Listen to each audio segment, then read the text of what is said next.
Hello everyone, I'm Nestive John. Welcome to another session of Chemistry Made Easy. Today, we will learn how to balance chemical equations the easy way. These are the steps that we should follow when balancing chemical equations. First, identify the most complicated compound and assume that only one mole of this compound is involved in the reaction. The most complicated compound is the one with the greatest number of atoms or different types of atoms. Second, count the initial number of atoms of each element on each side of the equation. Third, start balancing the elements in the most complicated compound one at a time. Then, balance the other elements in the equation. Fourth, express fractional coefficients if there are any to smallest whole numbers. Fifth, check that the equation is balanced by counting the number of atoms of each element on both sides of the equation. Make sure that the number of atoms of each element is equal on each side to satisfy the law of conservation of mass.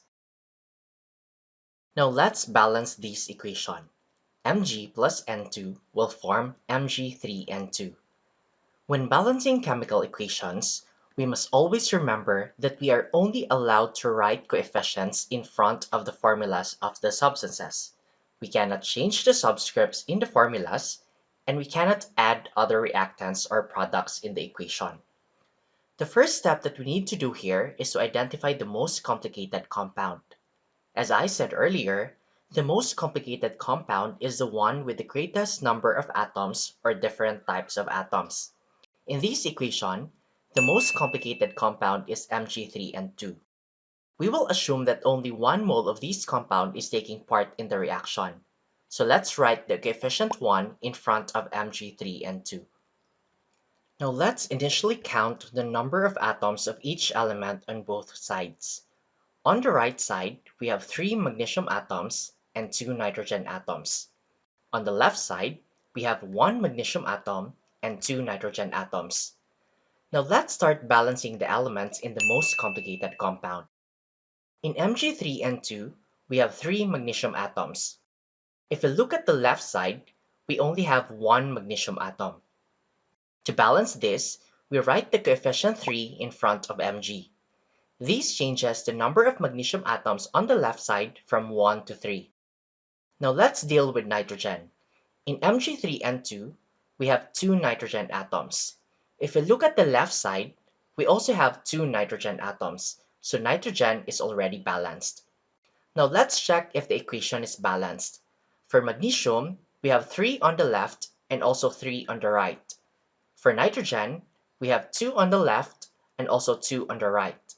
As you can see, we have equal numbers of magnesium and nitrogen atoms. Therefore, this equation is now balanced. We can actually remove the coefficient 1 in this equation because the presence of the formula already implies that the coefficient is 1. So this is the final balanced equation. Another equation. First, let's identify the most complicated compound. In this equation, it's SiCl4. Let's write 1 in front of SiCl4. Now, let's initially count the number of atoms of each element on both sides. On the left side, we have 1 silicon atom and 4 chlorine atoms. On the right side, we have 1 silicon atom and 2 chlorine atoms. Now let's start balancing the elements in the most complicated compound. In SiCl4, we have 1 silicon atom.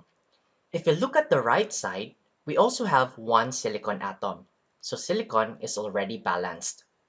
Now let's deal with chlorine. In SiCl4, we have 4 chlorine atoms. If we look at the right side, we only have 2 chlorine atoms. To balance this, we write the coefficient 2 in front of Cl2. The coefficient 2 times the subscript 2 is equal to 4. This changes the number of chlorine atoms on the right side from 2 to 4. Now let's check if the equation is balanced. For silicon, we have 1 on the left and also 1 on the right. For chlorine, we have 4 on the left and also 4 on the right. As we can see, we have equal numbers of silicon and chlorine atoms. Therefore, This equation is now balanced. If we remove the coefficient 1, this will be the final balance equation. Another equation. First, let's identify the most complicated compound. In this equation, it's AlCl3. Let's write 1 in front of AlCl3. Now, let's initially count the number of atoms of each element on both sides. On the left side, we have 1 sodium atom, 1 aluminum atom, and 3 chlorine atoms. On the right side, we have 1 sodium atom, 1 chlorine atom, and 1 aluminum atom. Now let's start balancing the elements in the most complicated compound. In AlCl3, we have 1 aluminum atom. If we look at the right side, we also have 1 aluminum atom, so aluminum is already balanced. Now let's deal with chlorine. In AlCl3, we have 3 chlorine atoms. If we look at the right side, we only have 1 chlorine atom. To balance this, we write the coefficient 3 in front of NaCl. This changes the number of chlorine atoms on the right side from 1 to 3. This also changes the number of sodium atoms on the right side from 1 to 3. Now let's balance sodium. On the right side, we now have 3 sodium atoms. If we look at the left side, we only have 1 sodium atom. To balance this, we write the coefficient 3 in front of Na. This changes the number of sodium atoms on the left side from 1 to 3. Now let's check if the equation is balanced. For sodium, we have 3 on the left and also 3 on the right. For aluminum, we have 1 on the left and also 1 on the right. For chlorine, we have 3 on the left and also 3 on the right. As we can see, we have equal numbers of sodium, aluminum, and chlorine atoms. Therefore, this equation is now balanced. If we remove the coefficient 1, this will be the final balance equation. Another equation. Before we balance this, here's one tip that we should remember. If polyatomic ions appear on both sides of the equation, treat them as a single unit, not as individual atoms. This will help us balance much easier. First, let's identify the most complicated compound here. In this equation, it's Al2SO43. Let's write 1 in front of Al2SO43. Now let's initially count the number of atoms of each element on both sides. On the right side, we have 2 aluminum atoms. The SO4 here is a polyatomic ion and it appears on both sides of the equation, so we will treat it as a single unit. For the SO4 unit, we have 3, as indicated by the subscript. For copper, we have 1 atom. On the left side, we have 1 copper atom, 1 SO4 unit, and 1 aluminum atom. Now let's start balancing the elements in the most complicated compound. In Al2SO43, we have 2 aluminum atoms. If we look at the left side, we only have 1 aluminum atom. To balance this, we write the coefficient 2 in front of Al. This changes the number of aluminum atoms on the left side from 1 to 2. Now let's deal with the SO4 unit. In Al2SO43, we have 3 SO4 units. If we look at the left side, we only have 1 SO4 unit. To balance this, we write the coefficient 3 in front of CuSO4. This changes the number of SO4 units on the left side from 1 to 3. This also changes the number of copper atoms on the left side from 1 to 3. Now let's balance copper.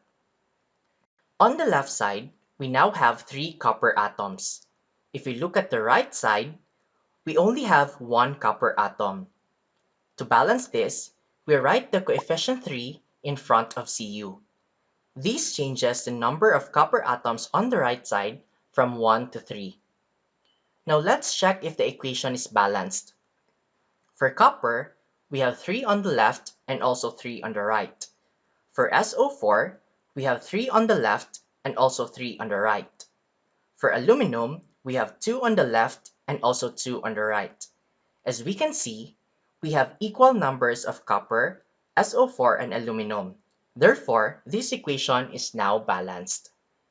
If we remove the coefficient 1, this will be the final balance equation. Now let's try this one. First, let's identify the most complicated compound. In this equation, it's H2O. Let's write 1 in front of H2O. Now, let's initially count the number of atoms of each element on both sides. On the right side, we have 2 hydrogen atoms and 1 oxygen atom. On the left side, we have 2 hydrogen atoms and 2 oxygen atoms.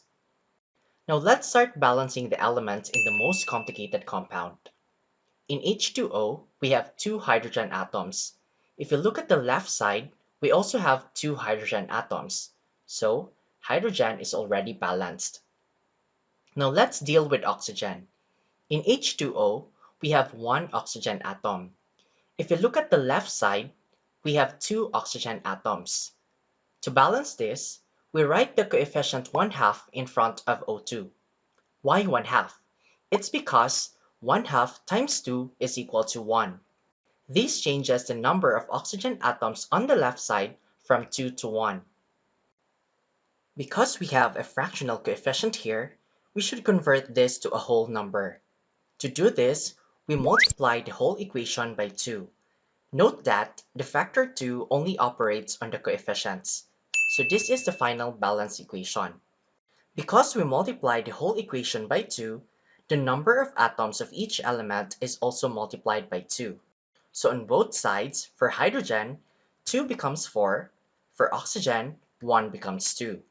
As you can see, the equation is indeed balanced.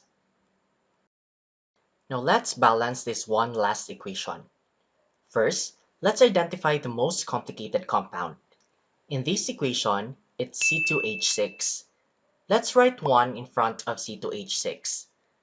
Now, let's initially count the number of atoms of each element on both sides.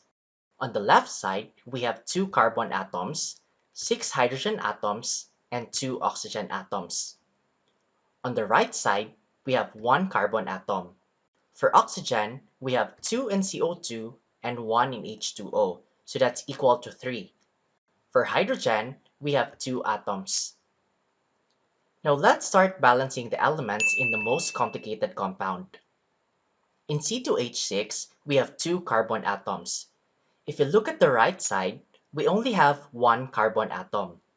To balance this, we write the coefficient 2 in front of CO2. This changes the number of carbon atoms on the right side from 1 to 2. This also changes the number of oxygen atoms on the right side from 3 to 5. We now have 2 times 2, so 4 from CO2 and 1 from H2O, so that's equal to 5. Now let's deal with hydrogen. In C2H6, we have 6 hydrogen atoms. If we look at the right side, we only have 2 hydrogen atoms. To balance this, we write the coefficient 3 in front of H2O. This changes the number of hydrogen atoms on the right side from 2 to 6. This also changes the number of oxygen atoms on the right side from 5 to 7. We now have 2 times 2, so 4 from CO2 and 3 from H2O, so that's equal to 7. Now let's balance oxygen. On the left side, we have 2 oxygen atoms. If we look at the right side, we have a total of 7 oxygen atoms. To balance this, we write the coefficient 7 over 2 in front of O2. Why 7 over 2? It's because 7 over 2 times 2 is equal to 7. This changes the number of oxygen atoms on the left side from 2 to 7. Because we have a fractional coefficient here, we should convert this to a whole number. To do this, we multiply the whole equation by 2. So this is the final balance equation. Because we multiply the whole equation by 2, the number of atoms of each element is also multiplied by 2. So on both sides, for carbon, 2 becomes 4. For hydrogen, 6 becomes 12. For oxygen, 7 becomes 14. As you can see, the equation is indeed balanced. Now it's your turn. Try to balance the following equations. You may pause this video while answering. Here are the answers to the practice problems. I hope you got everything right. So that's all for today. Thanks for watching. If you like this video, please don't forget to subscribe and hit the notification bell for more updates. Have a great day!